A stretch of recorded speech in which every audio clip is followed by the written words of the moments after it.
Sextou na Universidade. Começa agora o Somos Um. Universitários Missionários na Rede 316. Vamos nessa, minha galera. Bem-vindo você ligado com a gente agora, você que está aí no aplicativo ou no site, e também a galera que está acompanhando a gente pelo YouTube. Estamos ao vivo pelo YouTube da Rede 316. Seja bem-vindo, seja bem-vinda. Vamos nessa então, porque o tema de hoje é como ajudar alguém que está perdendo a fé. Ótimo tema para a gente conversar com jovens, universitários e com toda a igreja nessa tarde de sexta-feira. Como ajudar alguém que está perdendo a fé? Esse é um problema que afeta muitos universitários, pastor Marcelo? Sim, Nayan, afeta muito. A gente sabe, né, que o nosso projeto Universitários Missionários, nosso intuito é ajudar os cristãos que estão na universidade para eles fazerem novos discípulos de Jesus. Mas muitas vezes esse universitário missionário ele se depara com um outro desafio. É o desafio de alguém que já passou pela igreja, alguém que foi ministro e participou, esteve ali na vida da igreja, mas que hoje em dia está frio, afastado, está em pecado, ou a ponto até mesmo de negar a fé, a ponto de questionar e de duvidar algumas coisas centrais. E eu recebo muitos relatos de universitários falando: pastor Marcelo, a minha maior dificuldade na minha universidade não é com os não crentes, é com aqueles que se dizem crentes, é com aqueles que já foram membros da igreja. Esses são os mais difíceis, os mais resistentes. E como faço? Como é que eu faço para ajudar? E esse caso acontece não só dentro da universidade, mas também com amigos, com parentes, com familiares. Então, temos muitos relatos de pais que nos procuram e falam: o que eu faço, pastor, com meu filho? Meu filho que foi criado na igreja, meu filho que se batizou, meu filho que era ministro de louvor ou atuava na juventude e hoje está questionando, não sabe mais se acredita que Deus existe, não sabe mais se acredita que a Bíblia é a palavra de Deus, que Jesus é o único caminho, ou então ele até acredita, mas ele não está vivendo mais aquela fé, está desanimado, está longe dos caminhos do Senhor. Como fazer? Como ajudar, então, essa pessoa que está numa crise de fé? Como ajudar essa pessoa que está desanimada, que está assim meio estagnada na sua fé, ou que está a ponto mesmo de romper, de sair, de terminar, de negar a fé? Então, esse programa ele quer ser uma ferramenta para ajudar você. Você que tem sentido esse peso no seu coração, você que conhece alguém que está nesse tipo de situação, espero que esse programa, eu oro para que esse programa possa ser usado e você possa ter uma ferramenta a mais nessa sua preocupação, nessa sua missão, e para você ajudar alguém que não está tão firme na fé quanto você. E esse, Nayan, é um ministério importante. A Bíblia fala sobre ele. Lá na carta de Judas, a gente vê no versículo 22, o irmão de Jesus dizendo assim: e tenham compaixão de alguns que estão em dúvida.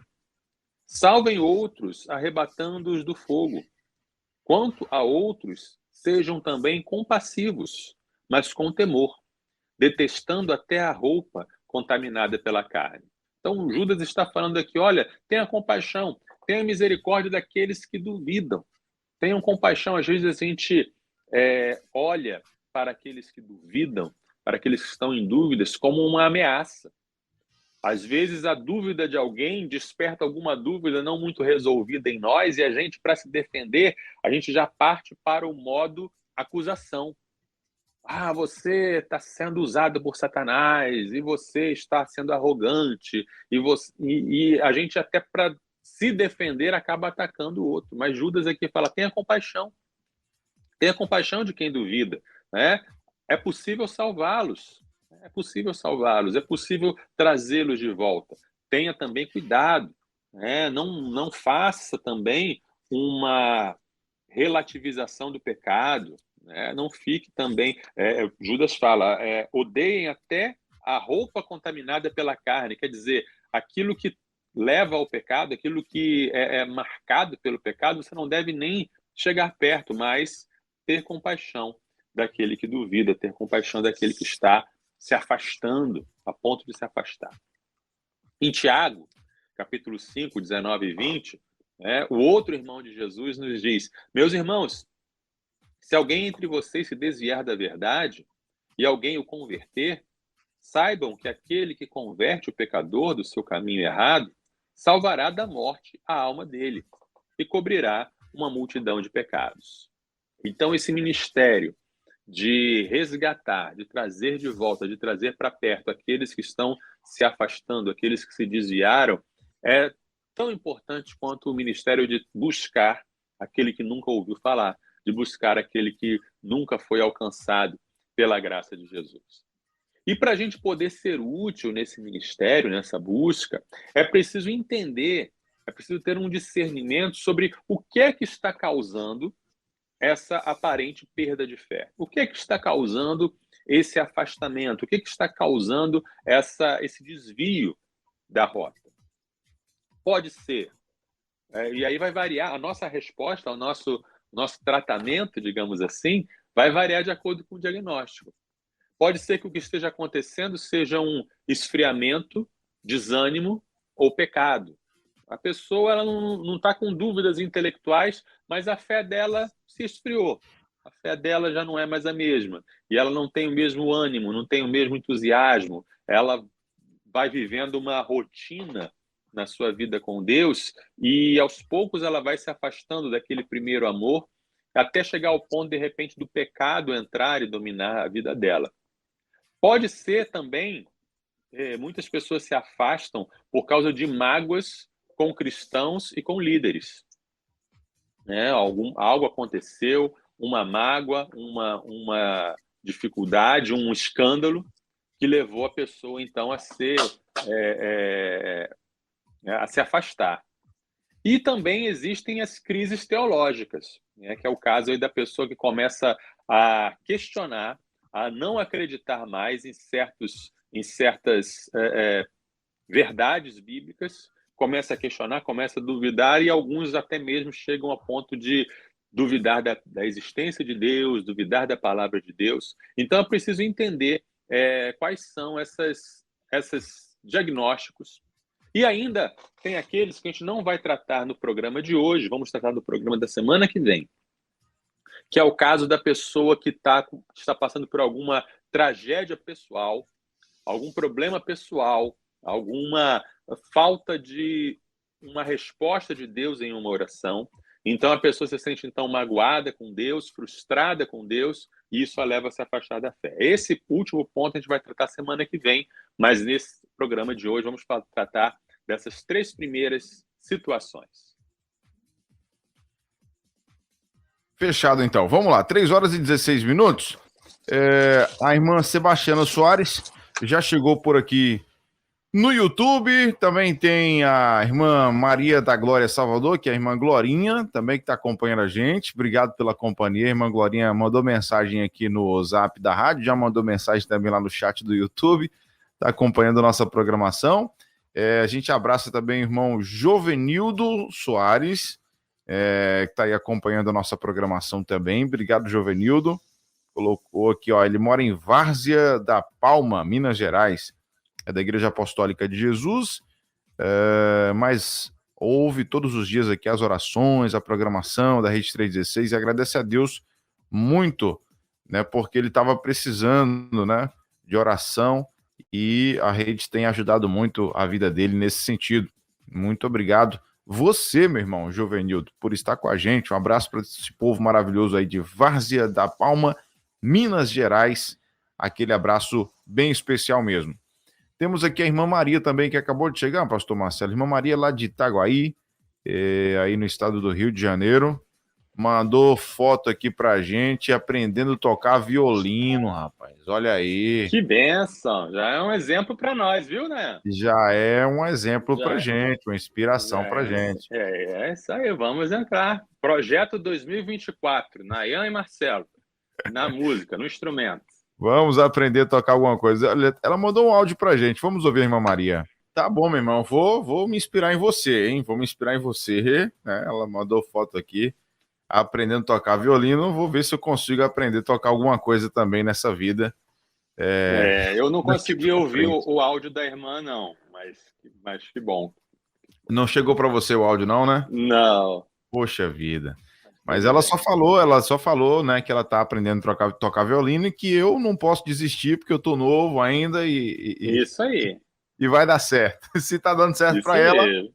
né, que é um pouquinho mais experiente, para mim pode dar certo também.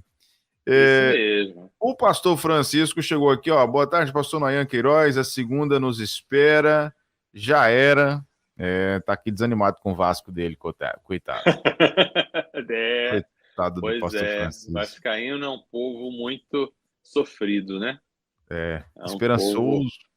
esperançoso, Fica na sofrido. esperança sempre, mas nunca dá certo. Mas fica na esperança, né? Eles são guerreiros. Pois é. Pois é. Se a Olha, tribulação produz paciência, a paciência produz perseverança, os vascaínos são muito abençoados. muitos guerreiros. Ele colocou aqui, ó. Olha, hoje é aniversário do irmão Luiz, nosso grande águia, né? Acho que ele tem 43 anos. É isso aí. E aí ele aproveita e já completa aqui, ó. Boa tarde, querido pastor Marcelo Santos. Esse tema é muito importante nesses dias onde vemos muitos abandonando a fé. Que o Senhor nos ajude a trabalhar o resgate desses. Forte abraço. É isso Amém. aí. Amém. Ô pastor Marcelo, você arrisca aí a idade do Luiz hoje? Hoje está aniversariando o Luiz. O nosso Luiz? Isso. O nosso Luiz deve estar com uns 38. 38. Aí, ó, o pastor Marcelo foi generoso. Foi gente boa. Galera, você tá colocando de 42, 43 para cima. Coitado.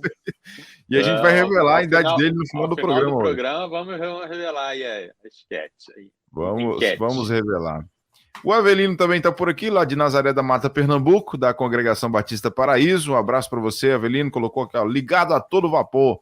Obrigado, meus irmãos, pela orientação aí que vem do céu. Show de bola, Avelino. Pastorzão, então pegando o gancho na sua primeira fala, a segunda pergunta tem muito a ver, né? Como a gente pode ajudar, então, quem está frio na fé, desanimado ou em pecado, pastor Marcelo? Vamos lá. A fé, Nayan, assim como o amor, é algo que precisa ser alimentado. A oração, o estudo da Bíblia, a comunhão com os irmãos da igreja são necessidades para a alma do mesmo jeito que o corpo precisa de alimento, de água, de sono. Essas coisas são necessárias para o nosso espírito. Então, quando alguém negligencia essas coisas, quando alguém começa a não dar muita atenção para o cuidado da sua vida devocional, é por isso que aqui no Projeto Somos Um, nós temos uma área dedicada à vida com Deus, em que a gente fala para o universitário, cuide da sua vida com Deus, cuide das disciplinas espirituais, como é que está a sua vida de oração, você está jejuando, você está em comunhão com a sua igreja. A gente sempre enfatiza isso, porque senão a gente vai esfriando. Isso acontece com todo mundo. Tá? Em 1 Coríntios capítulo 10, versículo 12, Paulo nos diz assim, versículo bastante conhecido. Por isso, aquele que pensa estar em pé, veja que não caia. Ou seja, às vezes a gente se acha muito forte, muito sábio, muito experiente. Já tenho anos e anos de vida cristã, já aprendi tudo isso, né? Eu deveria já ser formado na escola bíblica dominical. Então, para que eu vou ler de novo? Para que eu vou estudar de novo? Para que eu vou naquele culto de novo? E a gente começa muito bem, mas aos poucos a rotina, a frieza vão entrando na nossa vida, aquela vai se esfriando, se apagando. Aos poucos a pessoa deixando de ouvir a voz do Espírito, e aí muitas vezes deixam de ter prazer nas coisas de Deus.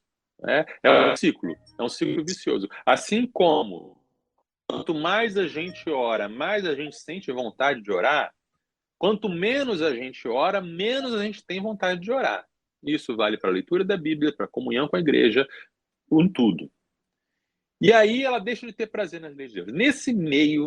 No meio desse processo, às vezes, Um pecado pode se tornar parte da rotina da pessoa. Um pecado pode se tornar algo presente, persistente e insistente. E aí entra um outro ciclo, que é o ciclo da vergonha. A pessoa peca, aí em vez de correr para Deus para confessar o pecado e pedir o perdão, ela se afasta de Deus por vergonha. Satanás aproveita para acusar. Então ela fica incomodada de ler a Bíblia e ver Deus condenando o pecado dela, ela fica incomodada, acha que não pode orar, não é digna de orar, de ir para a igreja, e aí vai se afundando cada vez mais no pecado. Tá? Como fazer para ajudar uma pessoa numa situação assim? A primeira parte é a mais difícil, que é fazer a pessoa reconhecer que ela está fria na fé. Semana passada estivemos lá em Vassouras, né, semana retrasada, e um fenômeno que a gente viu muito interessante quando a gente estava lá evangelizando aqueles jovens que estavam, às vezes, com um copo de cerveja na mão, jovens que estavam no meio daquela bagunça, daquela confusão, a gente ia evangelizar e alguns deles diziam: não, eu sou crente. Não, eu sou crente, eu aceitei Jesus e tal, tá tudo bem, não precisa me evangelizar, não, eu sou crente. Ou seja, a pessoa às vezes está numa situação totalmente esquisita do ponto de vista espiritual, que a pessoa de fora olha e diz: não, peraí, tem algo errado aí. E às vezes até a pessoa que não é cristã fala: peraí, você é crente? E a pessoa mesmo acha que está tudo bem. A pessoa mesmo acha que ela não está fria na fé. A pessoa acha que ela não está afastada do Senhor. A pessoa acha que está tudo normal. Essa primeira parte é difícil, porque o ser humano se autoilude. O ser humano lhe quer dizer para ele que está tudo bem.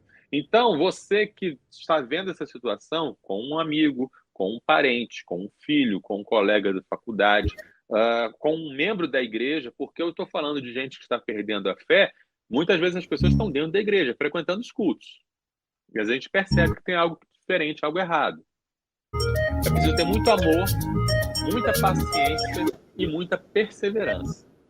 Não desista de tentar mostrar para essa pessoa: olha, busque mais a Deus, olha.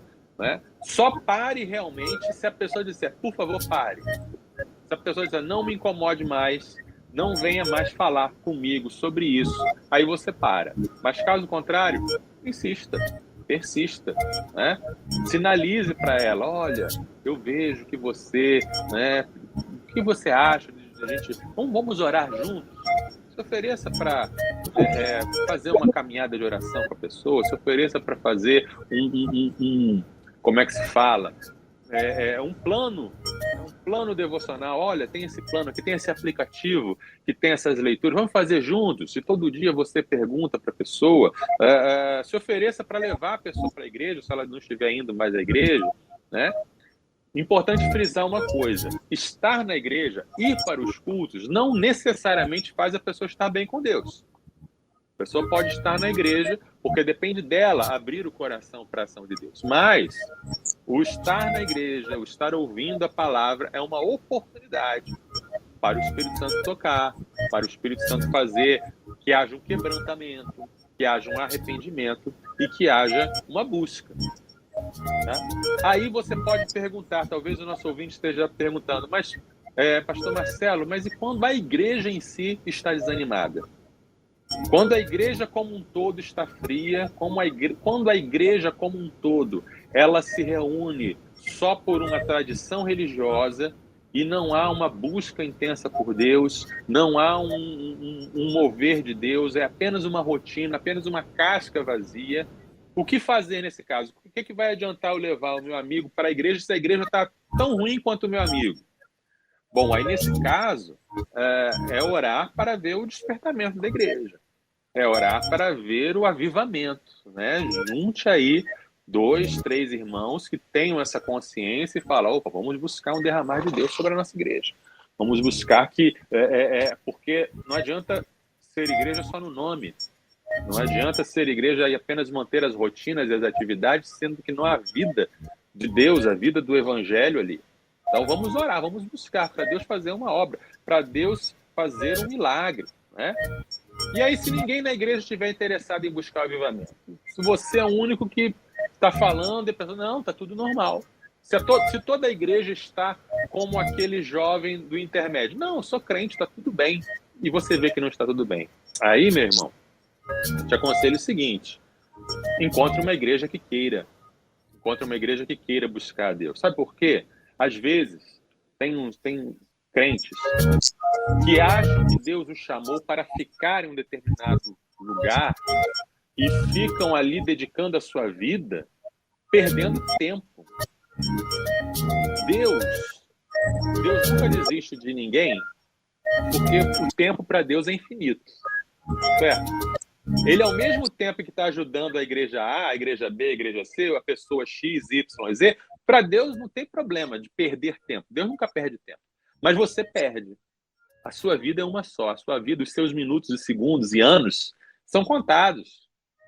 Então, esteja em um lugar em que você realmente cresça e tenha experiências com Deus, esteja em um lugar que realmente esteja buscando a vida com Deus e onde você possa levar pessoas que vão ser impactadas com essa vida com Deus, sabe? É uma palavra meio dura, talvez vá criar alguma polêmica, mas a gente tem que pensar que a nossa vida aqui na Terra é limitada. E se estamos aqui para buscar Deus e para levar outras pessoas a conhecer Deus, então não vamos perder tempo, não. Vamos realmente nos ajudar para ajudar os outros. Não sei o que os nossos ouvintes acham sobre isso, né? Não sei, mas esse é o meu conselho que eu estou dando aí para o pessoal. São conselhos bem, vamos dizer assim, bem fortes, né? Principalmente quando a gente chega, de repente, né? Se houver algum ouvinte, alguém que chegou nessa fase em que a igreja não está correspondendo, e aí precisa ter uma sensibilidade, ouvir a voz do Espírito Santo e entender que você precisa estar numa comunidade de fé viva, né? Para que não só você esteja bem, não só você esteja ali, né, servindo e bem cuidado, mas também as pessoas que você vai levar tenham, né, um lugar onde possa crescer espiritualmente. 3h31 na nossa Rede 316, a gente deixa à vontade aí, cada ouvinte que quiser participar, deixar um comentário, uma pergunta, pode ficar à vontade aí, 11 930 03 0316. A gente vai para a próxima pergunta aqui, pastor. É o seguinte: quando a pessoa está perdendo a fé por causa de mágoas com líderes ou membros da igreja? Isso acontece muito. Paz? Isso acontece muito. Eu acho que todo mundo já passou por uma experiência assim ou conhece alguém que já passou por uma experiência assim. O famoso escândalo. Quando alguém, ou um líder, ou um membro, ou uma congregação inteira faz algo que leva alguém a desanimar, a esfriar, a se afastar. A palavra escândalo na Bíblia é muito importante isso. Escandalizar não é desagradar. Eu não gostei do seu comportamento, eu estou escandalizado.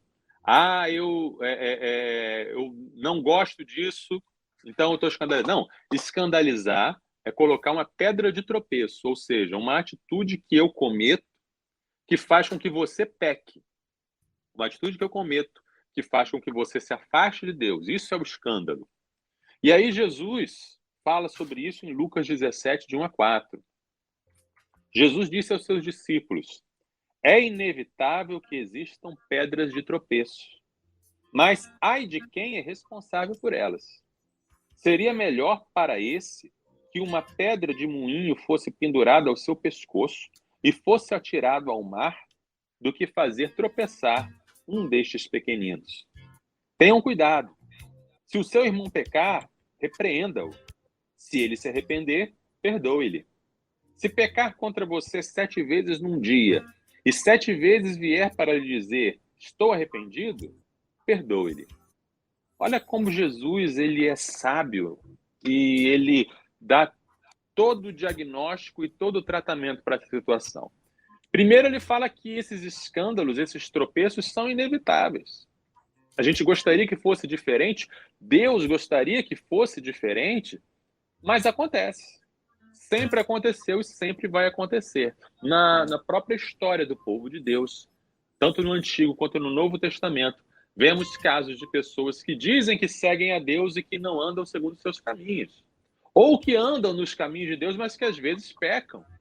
Então Jesus já falou, olha, é inevitável que venha o tropeço, mas ai daquele que faz o outro tropeçar. Ai daquele que, por causa do seu comportamento, faz com que outra pessoa se afaste do caminho de Deus. É algo terrível. Dura coisa é cair nas mãos do Deus vivo. Jesus faz essa comparação, essa hipérbole, esse exagero, que ele diz assim, é melhor você ser amarrado a uma pedra de moinho, largado no mar, do que você ter que se acertar com Deus nessa situação. Porque Deus vai estar muito bravo com você numa situação dessa. Tá? Então, o escândalo é inevitável. Deus não aprova o escândalo. Tá? E o que fazer diante disso? Jesus já dá a resposta. Olha, você, membro da igreja, você que anda com Deus, você viu seu irmão pecar? Não perca tempo. Vá e repreenda-o. Vá e diga, meu irmão, isso que você está falando, isso que você está fazendo, isso que você está agindo, não condiz com o reino de Deus. Isso, vá e repreende. Se ele se arrepender, beleza, acabou a história. Glória a Deus, vitória para o reino de Deus. Fim de papo, não precisa mais levar adiante. E aí, a gente perdeu como igreja contemporânea, a gente perdeu esse hábito da disciplina espiritual. A gente perdeu essa atitude cristã de chegar para o irmão que está em pecado e dizer para ele, meu irmão, você está em pecado. A gente vive numa época de omissão e de não vou me comprometer. Não vou me meter nisso não. Né? É mais fácil ficarmos falando nas rodinhas pelas costas, é mais fácil ficarmos fazendo comentários do que chegarmos diante da pessoa e falarmos para ela, né? O que ela está fazendo de errado e o que ela precisa mudar.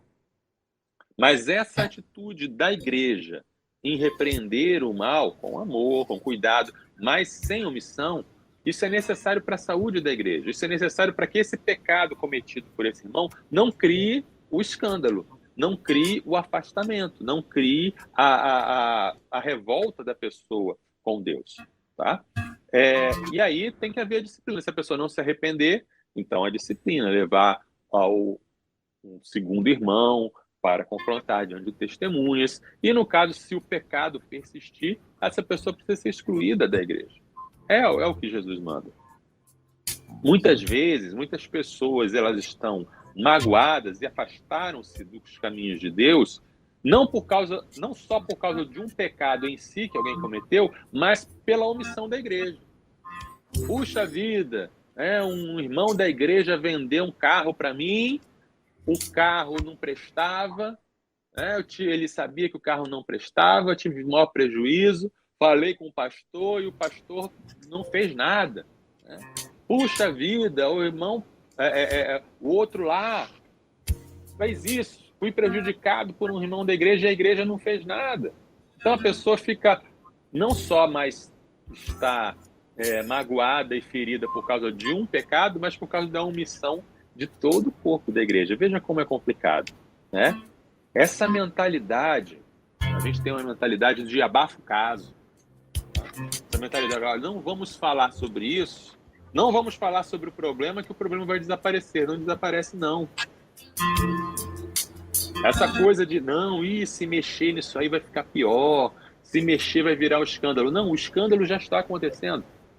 Alguém já está ferido. Alguém já foi ferido. Então agora a gente precisa tratar. E para tratar, a gente precisa trazer as coisas para a luz. Deixar as coisas nas trevas, deixar as coisas na escuridão, só faz as coisas piorarem. Jesus diz em João 3, de 19 a 21, a condenação é esta. A luz veio ao mundo, mas os homens amaram mais as trevas do que a luz, porque as suas obras eram más. Pois todo aquele que pratica o mal detesta a luz e não se aproxima da luz, para que as suas obras não sejam reprovadas. Quem pratica a verdade se aproxima da luz, para que as suas obras sejam manifestas, porque são feitas em Deus. Então, quem é da luz, ou seja, quem está fazendo o que é certo, gosta da luz. Mas quem faz o errado fica nas trevas, na escuridão. Falando de um caso bem grave, né? A gente vê muitos escândalos acontecendo dentro de igrejas católicas e dentro de igrejas evangélicas a respeito de assédio sexual, abuso sexual.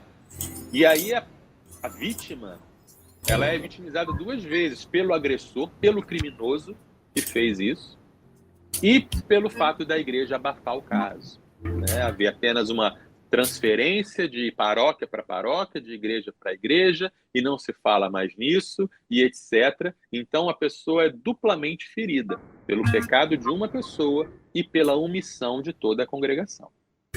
O que fazer, então, com quem já foi magoado pela igreja? O que fazer com quem já foi ferido? O que fazer com alguém que está dizendo, não piso mais numa igreja porque aconteceu isso comigo, ou porque eu vi essa hipocrisia, porque eu vi essa mentira? O que fazer? Em primeiro lugar, reconheça que a pessoa ela foi vítima e que o que aconteceu com ela foi errado. Às vezes a gente fica tentando justificar. Não foi bem assim. Não, isso não é tão grave. Veja bem. Não, reconheça. E peça perdão em nome da igreja. E diga, olha, eu como cristão, eu me solidarizo com você, eu me envergonho por essa atitude, eu quero te dizer que isso que fizeram com você realmente foi errado. Foi um pecado. E que Jesus não está contente. Ele não ficou contente com o que aconteceu com você. Tá? Em segundo lugar, ajude a pessoa a trabalhar o perdão.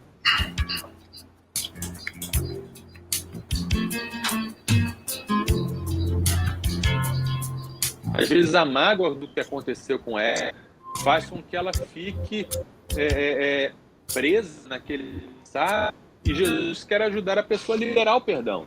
Jesus quer ajudar a se libertar daquela mágoa, daquela dor. Isso não é fácil, mas é um processo que Jesus está interessado a gente em fazer. Né? Seja você a fonte de um relacionamento saudável. A gente, antigamente, quando havia escândalos na igreja e a pessoa dizia dos pecados de A, B ou C, do líder X, Y, Z, costumávamos dizer assim, não olhe para as pessoas, olhe para Jesus. Não é assim que a gente falava? Mas está errado à luz da Bíblia. À luz da Bíblia a gente deve dizer assim, olhe para mim, olhe para a minha vida, né? Seja o meu imitador como eu sou de Cristo, como Paulo falou. Então essa é a oportunidade para você, como discípulo de Jesus, oferecer uma fonte de um relacionamento saudável. Ande com aquela pessoa, caminhe com aquela pessoa, esteja ministrando na vida dela para ela ver o amor de Deus em você e ver em você que é possível sim andar com alguém saudável dentro da igreja. Conte para essa pessoa a história de Bartimeu. Né? Veja o que a gente vê lá na história de Bartimeu em Lucas 18, de 35 a 43. Aconteceu que quando Jesus se aproximava de Jericó, um cego estava sentado à beira do caminho pedindo esmolas. E ouvindo o barulho da multidão que passava, perguntou o que era aquilo. Anunciaram-lhe que Jesus, o Nazareno, estava passando. Então ele gritou, Jesus, filho de Davi, tenha compaixão de mim. E os que iam à frente o repreendiam para que se calasse. Mas ele gritava cada vez mais, filho de Davi, tenha compaixão de mim. Jesus parou e mandou que trouxessem o cego. E tendo ele chegado, Jesus perguntou, o que você quer que eu lhe faça? Ele respondeu, Senhor, que eu possa ver de novo. E Jesus lhe disse, pois então veja, a sua fé salvou você. Imediatamente, ele passou a ver de novo e seguia Jesus, glorificando a Deus. Também todo o povo, vendo isto, dava louvores a Deus. Olha que história interessante a história de Bartimeu. Ele era alguém que estava à margem, alguém necessitado, alguém que tinha um problema e só Jesus podia ajudá-lo. Por que ele ficou sabendo que Jesus estava ali? Por causa da multidão. A multidão representa a igreja.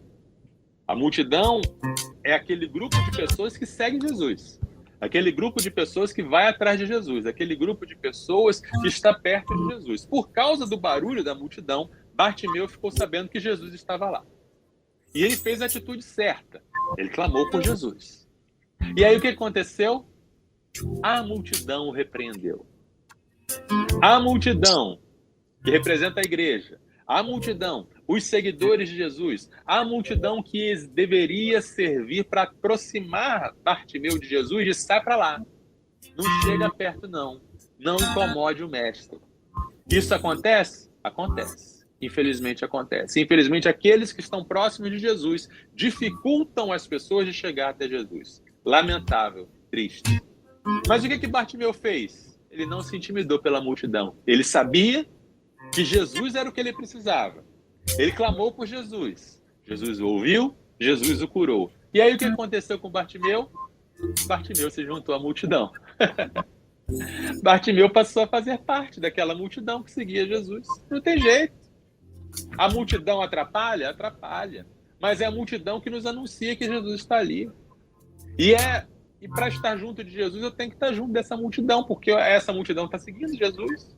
Então não tem jeito. Se eu sigo a Jesus, eu sigo a multidão. E não existe essa história de cristão solo. Não existe essa história de sou cristão sozinho, sou cristão em casa. Isso é biblicamente inexistente. A igreja somos nós, a igreja sou eu. É verdade. A frase "a igreja somos nós" é correta. A frase "a igreja sou eu" é errada. Porque o templo, o que Jesus fala? Onde houver 2 ou 3 reunidos, ali estarei. Não é 1, 2 ou 3. Começa com 2. Porque Jesus ele veio para criar um povo. Veio para criar uma família. E um corpo. Um corpo não é formado por partes desconexas, separadas. Igual o personagem de desenho animado que pode separar as partes do corpo. Não. O corpo é junto. Se o corpo não estiver junto, a cabeça não manda as ordens. É simples assim. E aí, em Hebreus 10, 25, nós lemos o seguinte: é um mandamento. Não deixemos de nos congregar, como é costume de alguns. Pelo contrário, façamos admoestações, ainda mais agora que vocês veem que o dia se aproxima. Congregar, reunir, estar junto é mandamento de Deus. Isso alimenta e fortalece a nossa fé, não tem jeito. Né? Então, na igreja, eu sou crente em casa. Sim, você pode ser crente, mas você é um crente que não está vivendo todo o seu potencial. Você é um crente que está se abrindo para infecções oportunistas. Eu estou cheio de metáforas médicas hoje. Né? Você está vulnerável. Né? Mas Jesus quer que você ande junto. Você é rebanho, você é a ovelha de Jesus e deve caminhar junto, porque não existe o cristão solo. A igreja, ela não é um fim em si mesma. Não existe igreja por igreja, mas a igreja é um meio para um fim. A igreja é um meio para adorarmos juntos, para fortalecermos a comunhão, para ouvirmos a palavra, para servirmos a Deus, né? E para testemunharmos de Jesus. Então, ela existe. Jesus a criou com uma finalidade.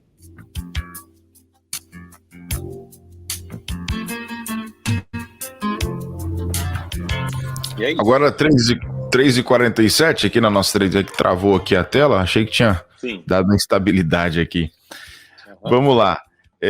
Antes da nossa próxima pergunta, pastor, só registrar aqui a participação da Wanda, falou algo aqui bem interessante. Ela disse o seguinte: é muito complicado, difícil, mas o próprio profeta Abacuque pediu para avivar aí a obra no meio do tempo. Todo começo é bem gostoso, mas do meio para o fim sempre acontece desânimo e muitas outras coisas. Mas o nosso amoroso Deus nos deixou uma arma poderosíssima, a oração, a leitura da palavra, que nos faz voltar ao primeiro amor. É verdade. Assim como acontece com os indivíduos, as igrejas também passam por fases ou ciclos. Um começo cheio de fé, aí depois estabiliza, aí depois dá uma caída, mas aí a gente tem que buscar esse avivamento para nos renovarmos, e aí cai de novo, mas renova de novo. A gente precisa estar sempre buscando. A gente vê isso na história de Israel, a gente vê isso na história da igreja. Então, da mesma forma que nós, indivíduos, precisamos buscar essa renovação espiritual a cada dia, nós, como igrejas, também. Vamos juntos, uns alimentando os outros, um apoiando os outros. É isso aí. A irmã Ruth Neri comenta aqui no chat do YouTube, né? Ela é de Goiânia, Goiás. Ela diz que aos poucos, às vezes, vai desanimando, talvez por causa da saúde, vai enfraquecendo. Ela comenta aqui, inclusive, que a oração e os estudos bíblicos nos ajudam a fortalecer e permanecer. E ela Isso colocou, é mesmo. verdade mesmo, pastor, temos que superar olhando só para Cristo. Aí o pastor também disse que a gente tem que olhar para a multidão também, né, minha irmã? E ela colocou... Aí a irmã Áurea completou dizendo: eu entendo que o homem é falho e a própria Bíblia nos adverte sobre o cair do homem, mas é urgente que a gente venha se fortalecer na palavra. É isso aí. Isso mesmo. São vários os recursos que Deus nos dá para a gente se fortalecer. Podemos estar... tem a oração, tem o estudo bíblico, a comunhão, o grupo pequeno, e parceiros de oração. Irmão, ore por mim, né? E você estar ali, a própria missão, você ter um sentido de propósito, de missão, de algo maior que você mesmo, de algo além de você mesmo. Tudo isso são ferramentas, instrumentos que Deus nos dá para nos fortalecermos individualmente e também como igreja, como congregação. Muito bem. Agora faltando 10 minutos para as 4 da tarde, pastor Marcelo Santos, a próxima pergunta que a gente tem aqui é o seguinte: como fazer quando crises teológicas ameaçam destruir a fé de alguém? Isso. Esse já é um caso mais complexo. A gente começou do mais simples para o mais complexo. Começamos da questão do desânimo, da frieza, aí já fomos para a mágoa com algo que aconteceu, com o escândalo, e aí é a questão da pessoa que está em crise na sua fé e não consegue mais crer em determinadas coisas, ou a dúvida chegou ao tal ponto que ameaça a própria fé desta pessoa. A teologia, a crise teológica. Muita gente tem medo da teologia, muita gente acha que estudar teologia faz a pessoa perder a fé. Mas todo mundo faz teologia. Teologia é um falar sobre Deus, teologia é um discurso sobre Deus. Então a gente está falando sobre Deus o tempo todo. Na novela, no botequim, na escola de samba, alguém fala alguma coisa sobre Deus. Mas o que acontece é que existe a boa... Oi? Alô? Não. Tá tudo certo. Pode seguir. Tá. Então, o que existe é a boa teologia e a má teologia. E o remédio para a teologia ruim é a teologia boa. No seminário, eu lembro, quando eu estudei no seminário, eu via muitos colegas meus entrando em crise teológica, entrando em crise de fé. Mas, ao mesmo tempo, no seminário, ao estudar mais aprofundadamente, eu consegui resolver muitas das minhas crises de fé. Não há problema em ter dúvida. A dúvida é um elemento da fé. A gente tem fé como aquele pai daquele menino endemoniado que procurou Jesus e disse: eu creio, Senhor, mas ajuda a minha incredulidade. Ou seja, eu creio, mas eu sei que a minha fé não é perfeita. Eu sei que eu não tenho essa fé de transportar montanhas, mas eu creio. Então, a fé e a dúvida é diferente de incredulidade. Incredulidade é quando você decide não crer em nada. Quando você tem a decisão de falar, não quero saber, não quero crer. A dúvida, ela coexiste com a fé. E ela se resolve, a dúvida, ela se resolve de duas maneiras. Uma, encontrei a resposta para a minha dúvida. É isso é isso. Ou dois, ok, entendi que essa dúvida não tem resposta. Eu entendi que eu não vou saber o porquê disso, vou esperar chegar no céu para saber, tá? Quando uma ou mais dúvidas, elas não se resolvem nem de um jeito nem do outro, nem você encontra uma resposta e nem você se satisfaz em saber que não há resposta, essas dúvidas vão sendo como areia dentro de uma engrenagem de uma máquina, que aos poucos vai corroendo, comendo e vai prejudicando o andamento dessa máquina, que é a nossa fé. Como fazer, então? Busque conhecimento, busque conhecer, busque respostas, porque a fé ela não é irracional. A nossa fé é suprarracional, ou seja, ela vai além da razão, mas ela tem uma base racional. A gente crê porque a gente tem razões para crer. Então, corra atrás dessas razões. Tem um ponto, é claro, que você não vai ter mais razão. Tem um ponto que você vai dar o salto da fé. Mas antes de chegar lá, você pode se basear e se embasar no conhecimento teológico, no conhecimento da palavra de Deus. Certas coisas precisam fazer sentido para você ter motivos para crer, tá? Nós falamos muito sobre essas coisas na nossa oficina da defesa da fé. Temos uma oficina do Projeto Somos Um, que a gente ministra, em que a gente fala sobre as razões da nossa fé, em que ajudamos a pessoa, né? Como você pode ajudar uma pessoa que está com esse tipo de crise da fé? Pergunte primeiro se ela está interessada em aprender, se ela está interessada em ter uma resposta, porque às vezes a pessoa ela está apenas usando a dúvida teológica ou a aparente contradição da Bíblia para esconder uma decisão que ela já fez, a decisão da incredulidade. Mas, se ela está de fato em dúvida, então você pode se oferecer para tirar a dúvida dela e dizer, olha, vamos estudar juntos, vamos ver as respostas para essa pergunta que você está falando, né? Vemos, por exemplo, que a fé não contraria a ciência, que a fé no Criador só a fé no Criador explica a sintonia do universo. Quando a gente estuda ciência e a gente vê todas as intrincadas matemáticas do universo, em que se uma coisinha do universo fosse para mais ou para menos, não haveria vida na Terra, e todos esses dados que se acumulam, a gente fica espantado de ver, opa, tem algo aí.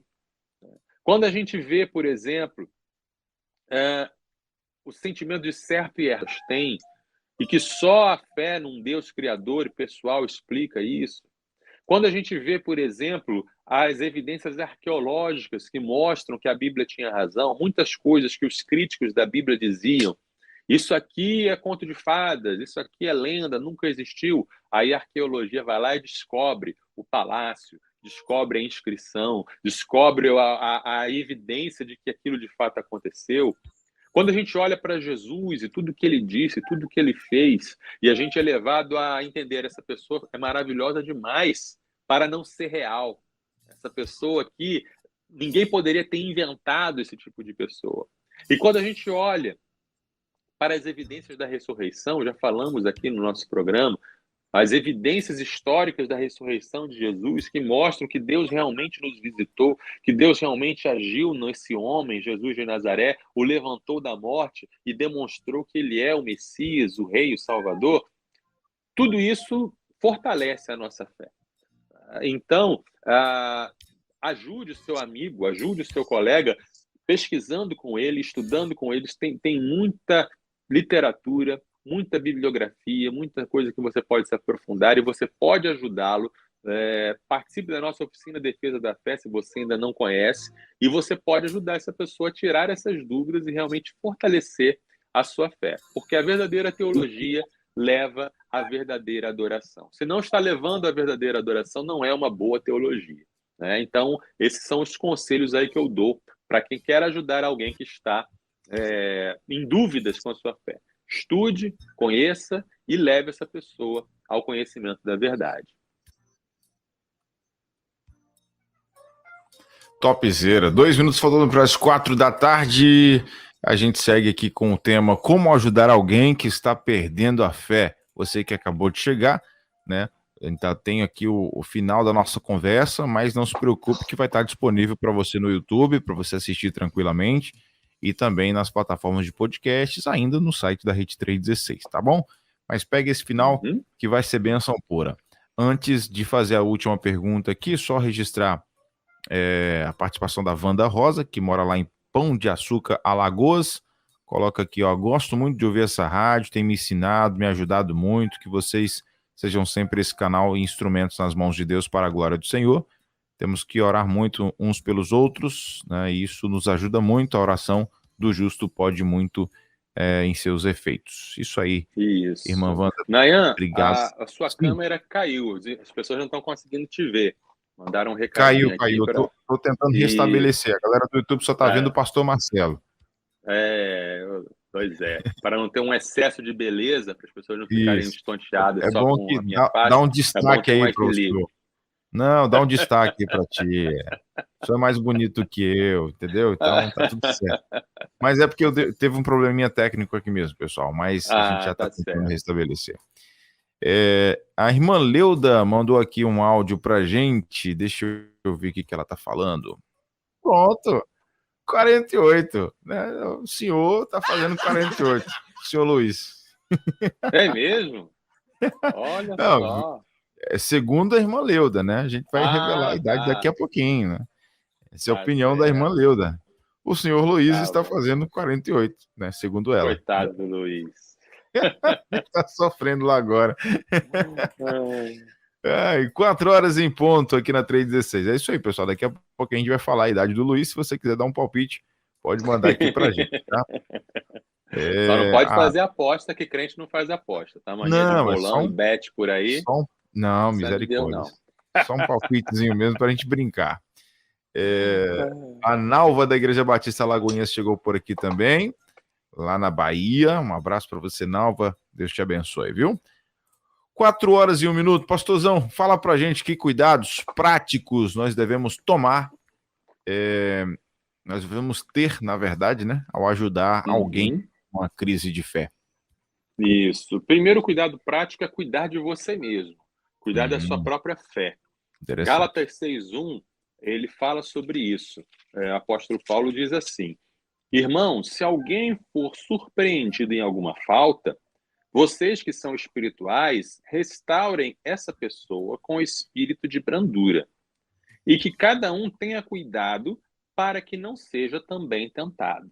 É aquela famosa recomendação que a aeromoça dá para quem vai num avião, e quando a aeromoça está dando as instruções, né, o comissária de bordo está dando as instruções: olha, se houver uma despressurização, cairão máscaras sobre o seu assento, né, coloque sobre o seu rosto.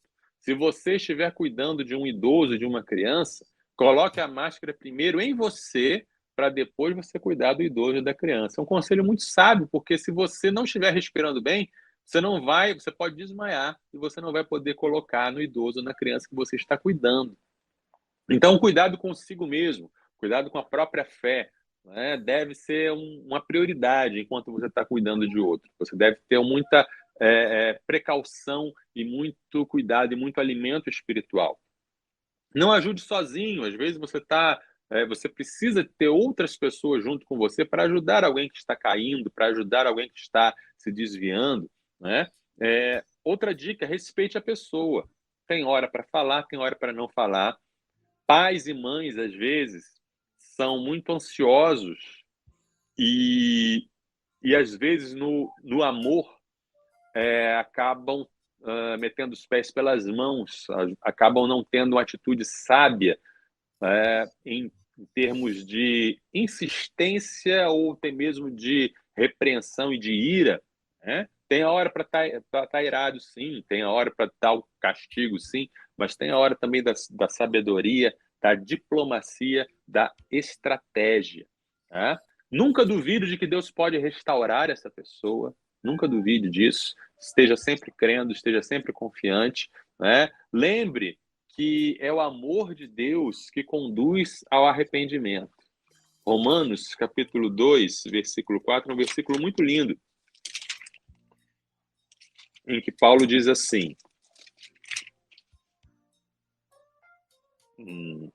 ou será que você despreza a riqueza da bondade, da tolerância e da paciência de Deus, ignorando que a bondade de Deus é que leva você ao arrependimento?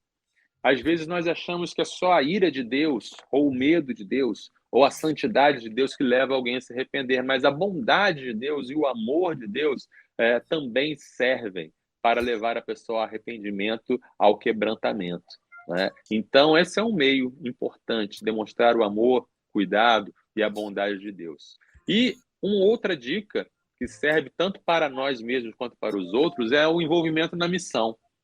Quantos e quantos casos de pessoas que estavam frias na fé, que estavam relapsas na fé, ou que estavam até mesmo com dúvidas, que foram renovados, reavivados ao participar de um projeto missionário, ao participar de um cuidado social, ao ver as necessidades dos outros e ao sentir-se usado por Deus para atender as necessidades dos outros. Não tem nada mais empolgante para a nossa fé do que a missão, do que estar em ação, do que viver realmente a realidade do reino de Deus avançando. Então, é uma boa dica, né? Envolva a pessoa na missão, envolva a pessoa em algum tipo de empreendimento missionário, evangelístico, de cuidado social.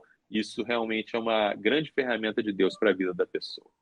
Acho que essas são as dicas importantes aí para a gente dar para quem quer ajudar alguém que está perdendo a fé.